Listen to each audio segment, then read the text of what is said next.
शमशान घाट की भटकती आत्मा डरावनी कहानी।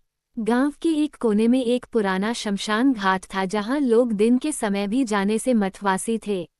इस शमशान घाट की एक भयानक कहानी गांव में रात से पहले थी।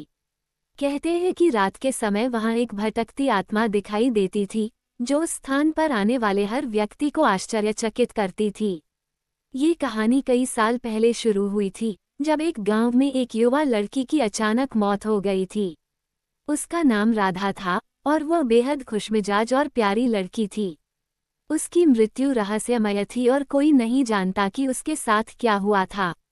जब उनका अंतिम संस्कार शमशान घाट पर हुआ तो उनके परिवार वालों को कुछ अजीब सा महसूस हुआ, लेकिन वे दुख के कारण उस पर ध्यान नहीं दे सके।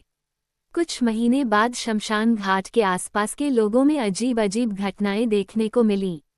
रात को घाट के पास से आए लोगों को किसी महिला के रोने की आवाजें सुनाई दी।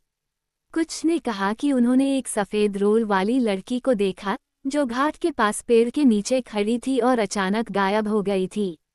धीरे धीरे गांव के लोगों में इस आत्मा का डर फैल गया। किसी ने भी शमशान घाट की तरफ जाने की हिम्मत नहीं की, खासकर रात में। कुछ बहादुर लोगों ने जब कोशिश की तो वे डर से बीमार पड़ गए। कहते हैं कि राधा की आत्मा अभी भी अपनी मृत्यु के सिद्धांतों की खोज में थी और जिसने भी उसकी शांति को भंग करने की कोशिश की थी वो डर गया। गांव के बुजुर्ग ने माना कि राधा की आत्मा को तब तक शांति नहीं मिलेगी जब तक उनकी मौत का असली कारण पता नहीं चल पाया।